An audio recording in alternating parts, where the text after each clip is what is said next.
Salam sahabat, apa kabar? Damai sejahtera Allah yang melampaui segala akal dan pikiran, menerangi hati dan pikiran kita di dalam Kristus Yesus. Senang berjumpa lagi dengan sahabat yang dikasihi oleh Tuhan Yesus.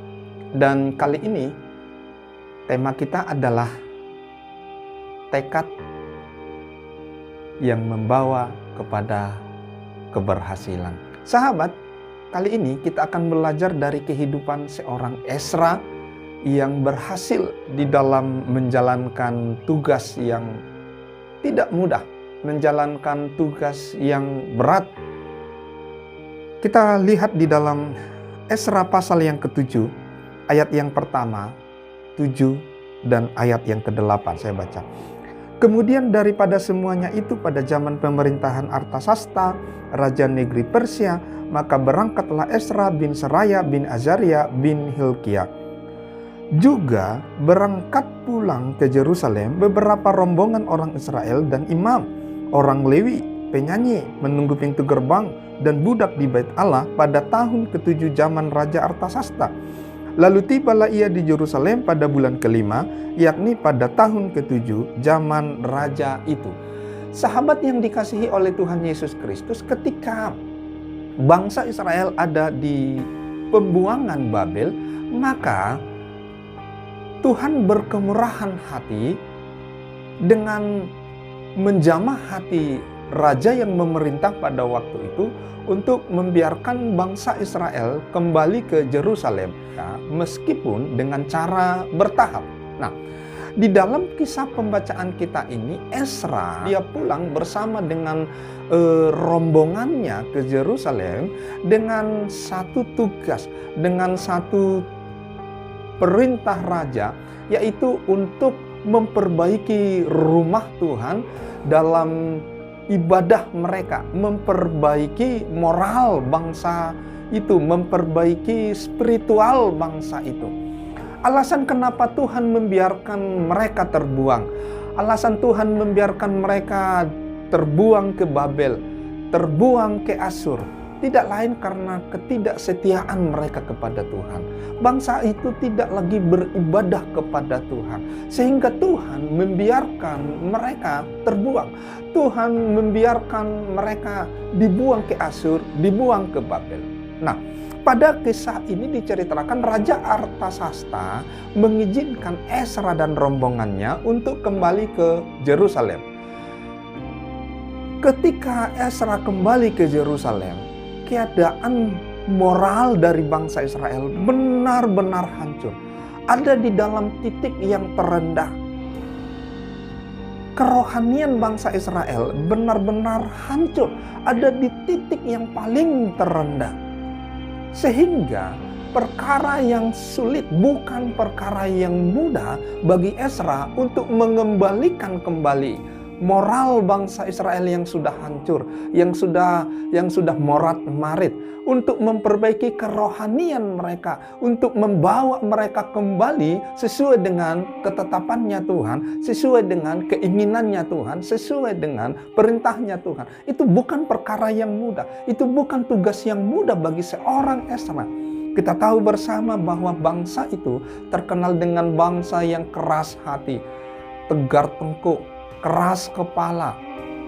Tetapi kalau kita perhatikan di dalam sejarah, di dalam kisah Ezra, maka dicatat Ezra berhasil di dalam tugasnya memperbaiki moral mereka yang rusak, memperbaiki kerohanian mereka sehingga mereka benar-benar beribadah kepada Tuhan. Nah, pertanyaannya adalah, apa yang menjadi rahasia mengapa Ezra berhasil di dalam tugas yang cukup berat itu? Banyak orang, sahabat yang dikasihi oleh Tuhan Yesus Kristus, dia ingin merubah orang lain, memimpin orang lain kepada perubahan. Itu baik.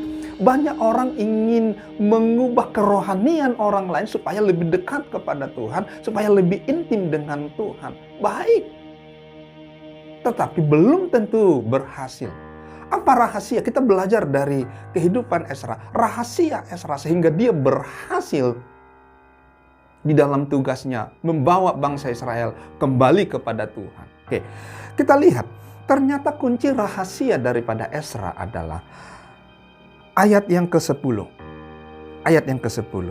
Sebab Ezra telah bertekad untuk meneliti Taurat Tuhan dan melakukannya, serta mengajar ketetapan dan peraturan di antara orang Israel. Ada satu tekad yang kuat. Ketika dia dapat tugas, ketika Ezra dapat tugas, maka yang pertama dia lakukan adalah dia bertekad.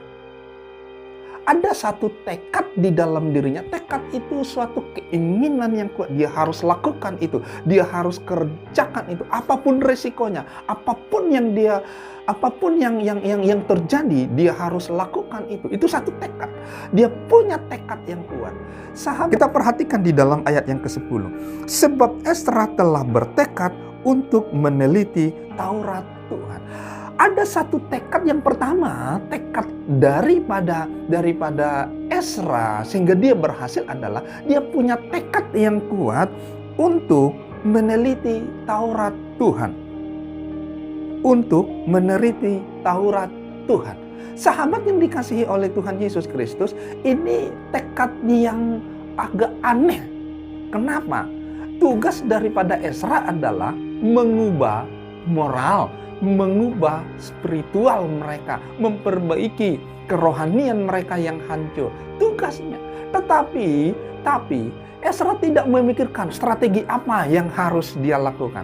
Ezra tidak pernah berpikir nanti strateginya begini. Aku harus memanggil orang-orang penting yang ada di bangsa itu dan mendoktrinasi mereka. Bukan.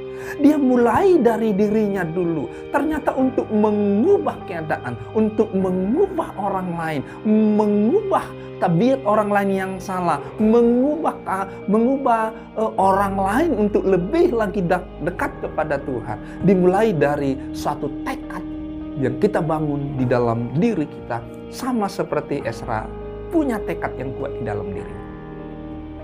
Ezra, dia seorang yang ahli di dalam hukum Taurat Musa. Sebelumnya Ezra itu dia sudah paham benar, bahkan ahli di dalam kitab Taurat Musa. Ayat yang ke-6, Ezra ini berangkat pulang dari Babel. Ia adalah seorang ahli kitab, mahir dalam Taurat Musa yang diberikan Tuhan Allah Israel. Perhatikan bahwa ternyata sebelum dia mengemban tugas itu, sebelum dia kembali ke Yerusalem, ternyata Ezra itu dia sudah ahli di dalam Taurat Musa. Tetapi dia masih punya tekad yang kuat untuk meneliti hukum Tuhan. Ezra tidak puas dia menjadi seorang ahli di dalam hukum Taurat Musa. Dia rasa itu kurang. Apa yang dia punya, apa yang dia miliki, pengetahuan dia tentang hukum Taurat itu masih kurang. Maka dia punya tekad di dalam hatinya. Dia punya tekad di dalam dirinya. Aku harus meneliti Taurat Tuhan. Berapa banyak orang yang ingin berdampak bagi orang lain, ingin mengubahkan orang lain, tapi merasa sudah cukup bisa, cukup pintar. Pemahamannya tentang firman Tuhan bagi dia itu sudah luar biasa banget. Sahabat, tidak ada kata berhenti untuk terus meneliti firman Tuhan. Apa yang menghalangi kita terus bertumbuh di dalam pengenalan akan Tuhan? Merasa sudah tahu, merasa sudah pintar, merasa sudah tahu segala-galanya. Itu akan menghambat kita untuk terus bertumbuh dan bertumbuh. Ezra, kunci keberhasilan Ezra, dia punya tekad yang kuat. Tekad yang pertama adalah dia harus meneliti Taurat Tuhan. Kalau kita ingin berdampak bagi orang lain, kita ingin merubah orang lain, mulailah dari diri kita. Aku harus punya tekad meneliti firman Tuhan. Jangan pernah berhenti untuk terus belajar firman Tuhan. Jangan pernah berhenti. Jangan pernah merasa sudah cukup tahu segala-galanya. Sudah cukup mengerti firman Tuhan. Sudah cukup paham firman Tuhan. Ezra dia seorang ahli hukum Taurat Musa. Meskipun demikian, dia ada tekad yang kuat dalam dirinya. Aku harus meneliti hukum Taurat Tuhan. Yang kedua, apa tekadnya? Masih ayat yang ke-10. Sebab Ezra telah bertekad untuk meneliti Taurat Tuhan dan melakukannya. Ezra bukan hanya meneliti, Ezra bukan hanya sekedar belajar, Ezra bukan sekedar pingin tahu, paham, tetapi dia juga punya tekad. Aku harus melakukannya. Jadi tadi tekad yang pertama adalah tekad untuk meneliti Taurat Tuhan. Lalu yang kedua, dia punya tekad, aku harus melakukan hukum itu. Berapa banyak orang yang hanya sekedar tahu firman Tuhan? Berapa banyak orang yang hanya sekedar mengerti tetapi tidak melakukannya? Seberapa banyak orang punya tekad untuk meneliti, tapi berapa banyak orang yang punya tekad untuk melakukan firman?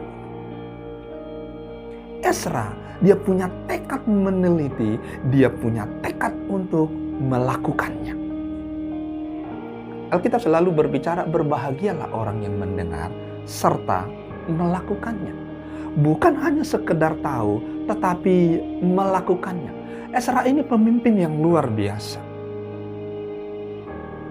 Dia bertekad yang kuat. Ada keinginan yang kuat di dalam hatinya. Itu harus dilakukan. Apapun yang terjadi, dia akan melakukan hukum Taurat itu. Dia pelajari, dia teliti, tidak berhenti dalam tahap meneliti, tetapi dia lakukan lebih dulu. Ini satu tekad.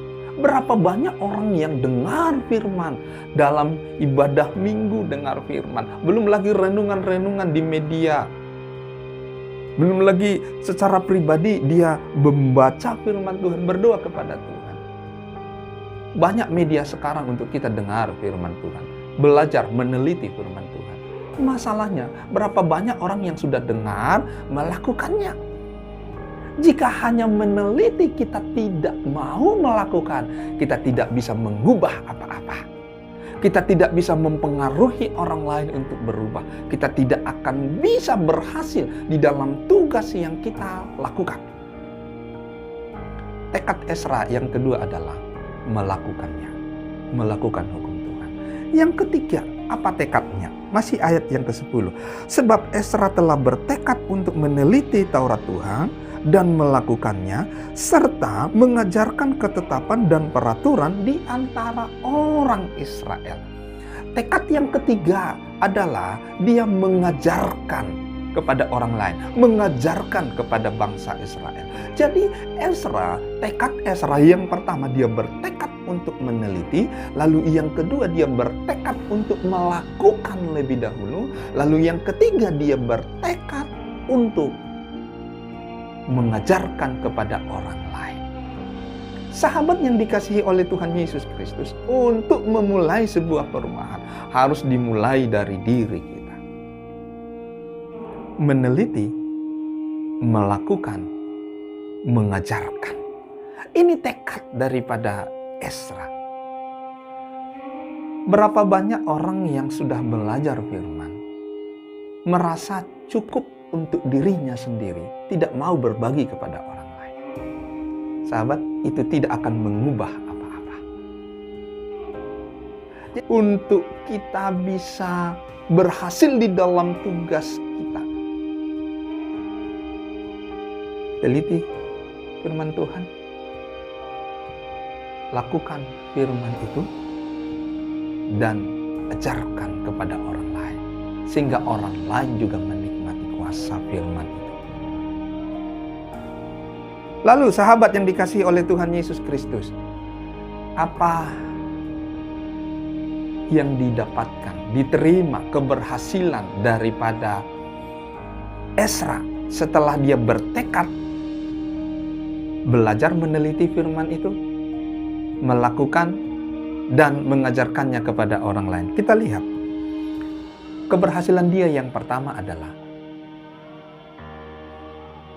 Tuhan menjamah hati Artasasta, raja Persia waktu itu, untuk menugaskan dia kembali.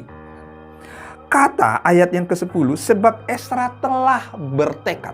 Jadi ternyata Ezra punya tekad dulu, baru Tuhan bekerja menjamah hati Raja Artasasta. Sebab Ezra telah bertekad. Dengan tekad itulah dasar Tuhan untuk bekerja membuat dia berhasil. Langkah yang pertama yang Tuhan kerjakan adalah menjamah hati Raja Artasasta. Kalau Bapak, Ibu, Saudara, sahabat yang dikasihi oleh Tuhan Yesus baca secara keseluruhan pasal yang ke-7 ini, Ezra mendapat surat mandat, surat perintah yang harus dia bawa ke Yerusalem. Siapa yang menjamah hati Raja Artasasta? Tuhan. Apa dasar Tuhan untuk menjamah hatinya sehingga Artasasta berkemurahan? Sebelumnya Raja Artasasta itu tidak mengizinkan. Di dalam Ezra pasal yang keempat, ayat yang ke-7 sampai ayat yang ke-22, Artasasta itu sempat terprovokasi oleh orang-orang, para penatua-penatua, para pemimpin-pemimpin yang ada di Yerusalem. Jadi ketika tembok Yerusalem itu sedang dibangun, maka beberapa orang yang punya kepentingan pribadi di sana menyurati Raja Artasasta. Ezra pasal 4 ayat yang ke-7 sampai ayat yang ke-22. Bunyi suratnya apa? Supaya Artasasta tidak mengizinkan pembangunan tembok Yerusalem, tidak mengizinkan pembangunan bait Allah. Dengan dasar apa? Kalau itu jadi, tembok itu jadi, bait Allah itu jadi, maka mereka tidak akan bayar pajak lagi kepada Persia. Ezra pasal 4 ayat yang ke-7 sampai ayat yang ke-22. Itu provokasinya, sehingga Raja Artasasta sempat terprovokasi. Tetapi Ezra ketika dia punya tekad itu dilihat oleh Tuhan, tekad yang kuat itu. Tuhan jamah hati Raja Artasasta sehingga Artasasta mengizinkan Ezra berangkat memperbaiki moral, memperbaiki kerohanian daripada bangsa Israel. Bahkan segala keperluan yang diperlukan oleh Ezra dipenuhi oleh Raja Artasasta. Ayat yang ke-6 kita lihat. Ezra ini berangkat dari Babel. Ia adalah seorang ahli kitab, mahir dalam Taurat Musa yang diberikan Tuhan Allah. Dan Raja memberi dia segala yang diingininya. Ya. Raja memberi dia segala yang diingininya. Tuhan yang menjamah hati Raja Artasasta sehingga apapun kebutuhannya diberikan, surat perintah diberikan, materi untuk membangun semua para kebutuhan-kebutuhan di dalam bait Allah, di dalam mereka beribadah kepada Tuhan, dipenuhi. Tapi dimulai dari tekad Ezra tadi. Apalagi? Yang kedua, Tuhan membuat perjalanannya berhasil. Masih ayat yang ke-6, Ezra ini berangkat pulang dari Babel. Ia adalah seorang ahli kitab, mahir dalam Taurat Musa yang diberikan Tuhan Allah Israel. Dan Raja memberi dia segala yang diingininya oleh karena tangan Tuhan Allahnya melindungi dia. Rombongan itu berangkat 4 bulan mereka di dalam perjalanan. Ayat yang ke-9 dan ayat yang ke-8 sampai ayat yang ke-9 dikatakan di sana, mereka berangkat tanggal 1 pada bulan pertama tahun itu. Sampai di Yerusalem tanggal 1 bulan yang kelima. Berarti ada 4 bulan mereka di perjalanan. Tentunya banyak tantangan. Memimpin banyak orang, rombongan sampai ke Yerusalem. Bukan perkara yang mudah. Tetapi lihat, Tuhan melindungi dia. Berkat orang yang bertekad untuk meneliti, melakukan, mengajarkan firman Tuhan adalah dalam perjalanannya dilindungi Tuhan. Bukan tidak ada masalah, ada, tetapi akan dilindungi oleh Tuhan. Apalagi yang dinikmati oleh Ezra dari ketetapan hatinya itu, dari tekad yang kuat yang ada di dalam dirinya itu. Nehemia pasal yang ke-9, mulai ayat yang pertama dikatakan di sana, bangsa Israel akhirnya bertobat, berubah. Sebelumnya mereka sudah melakukan hal yang tidak berkenan kepada Tuhan. Ada kawin campur, mereka tidak lagi beribadah kepada Tuhan. Banyak hal yang mereka lakukan. Tetapi lihatlah di sana, ada tenggat waktu, tidak langsung berubah begitu saja. Tetapi ketika dimulai dari diri Ezra, lalu orang lain juga melihat perubahan itu. Ada tekad yang dimiliki oleh Ezra. Dan ketika dia sampaikan itu, Tuhan bekerja menjamah hati bangsa itu. Sehingga mereka berpuasa kepada kepada Tuhan. Mereka mohon ampun kepada Tuhan. Mereka bertobat. Bahkan perkawinan campur yang benar-benar dilarang oleh Tuhan. Ezra berhasil memperbaiki itu. Sahabat, tugas kita adalah menjadi berkat bagi orang lain. Atau apapun tugasmu, kau akan mendapat keberhasilan ketika engkau bertekad untuk meneliti firman Tuhan, bertekad untuk melakukan firman Tuhan, bertekad untuk mengajarkannya kepada orang lain. Hidupmu akan menjadi berkat. Apapun pekerjaanmu, apapun tugas yang diembankan kepadamu, pasti berhasil. Sesulit apapun, dengan kita bertekad meneliti, dengan kita bertekad melakukan, dengan kita bertekad mengajarkan kepada orang lain, itu mengundang Tuhan hadir, menyertai kita. Dan jika Tuhan yang menyertai, keberhasilan ada di pihak kita. Saya percaya dan saya berdoa, Tuhan membuat kita berhasil. Tetapi ingat, menghadirkan Tuhan di dalam hidup kita, menghadirkan penyertaan Tuhan, menghadirkan perlindungan Tuhan di dalam tugas kita. Kita harus punya tekad, belajar, meneliti firman Tuhan, melakukan firman itu, mengajarkan firman itu. Tuhan Yesus dipermuliakan atas setiap hidup kita. Amin.